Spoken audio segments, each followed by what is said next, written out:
है guys, let's continue about mini copy part 2। ठीक है, इसमें हमारे पास सबसे पहले इस बॉक्स को देखते हैं।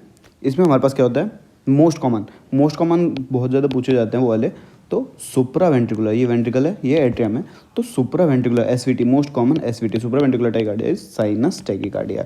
मोस्ट कॉमन नॉन सस्टेंड जो लेस देन 30 सेकंड के लिए रुकता है होता है पीएसवीटी। पीएसवीटी का तुम्हें पता होगा ट्रीटमेंट क्या यूज़ करते थे हम, एडिनोसिन एंड विरेपामेल। ठीक है, हम यूज़ करते थे, ये यूज़ करते थे 6 mg एंड 12 mg। ठीक है, फिर उसके बाद आता है मोस्ट कॉमन सस्टेंड, जो ऐसा एट्रियल टाइकार्डिया जो बहुत मोर देन 30 सेकंड तक रुक जाए, वो होता है एट्रियल फिब्रिलेशन। दूसरा जो अनकॉमन, जो ज़्यादा वो नहीं होता, वो होता है एक्टोपिक और जंक्शनल, इसे हम बोलते हैं। फिर उसके बाद हमारे पास आता है PR interval. PR interval prolong किस में दिखता है और डिक्रीज किस में दिखता है।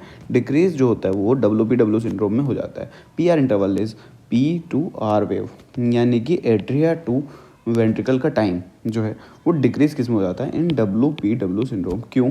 क्योंकि WPW सिंड्रोम में रिवर्स सर्किट्स बन जाते हैं।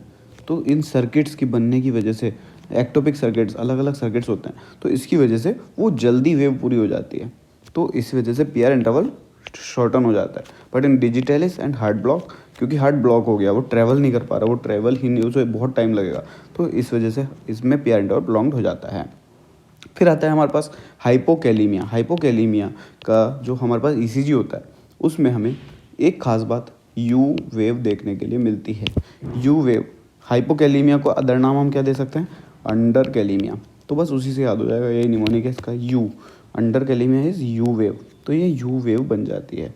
ठीक है, दूसरी बात, इसमें QT प्रोलॉन्गेशन हो जाता है, क्योंकि हाइपोकैलीमिया, पोटेशियम की कमी हो गई, तो ये प्रोलॉन्ग हो जाएगा, कॉन्ट्रैक्टिलिटी डिक्रीज हो जाएगी।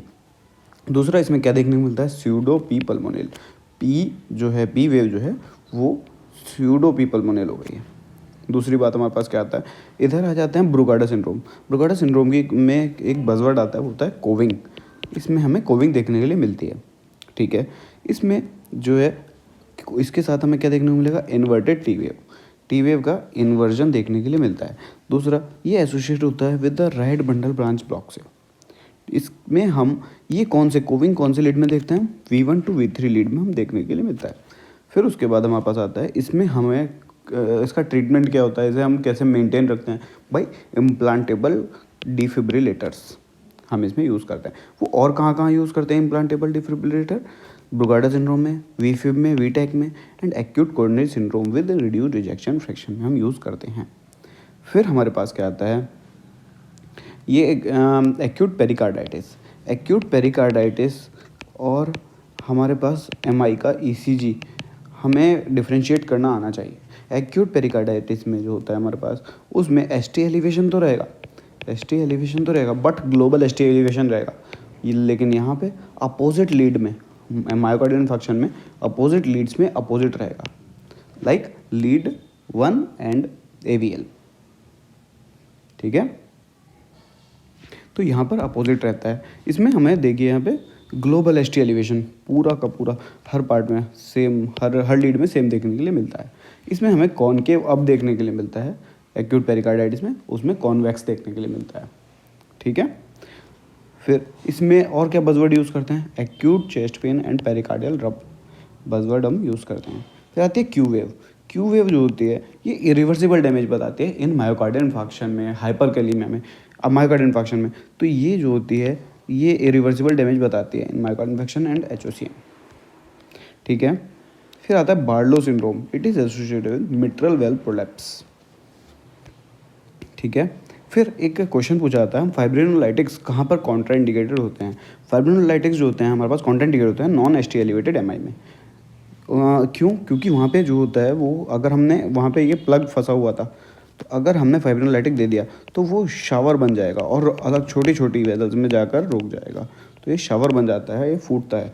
जब ये छोटा पार्ट टूटता है तो शावर बन जाता है और सारे पार्ट में सब जगह जाके ब्लॉक कर देगा। तो हम फाइब्रोलाइटिक्स नॉन ST एलिवेटेड MI में यूज़ नहीं करते हैं, हम ST एलिवेटेड MI में यूज़ करते हैं। ठीक है, फिर उसके बाद हमारे पास आता है ये कोरोनरी साइनस। सारी की सारी ब्लड कोरोनरी आर्टरीज, सारी की सारी veins of heart coronary sinus में ड्रेन करती हैं। Coronary sinus then right atrium में डालता है। बट एक्सेप्ट कौन से आते हैं, एंटीरियर कार्डिनल वेन जो डायरेक्टली इनटू राइट एट्रियम में डालता है। ठीक है, आई होप आप सबको ये समझ में आया होगा। Thank you so much.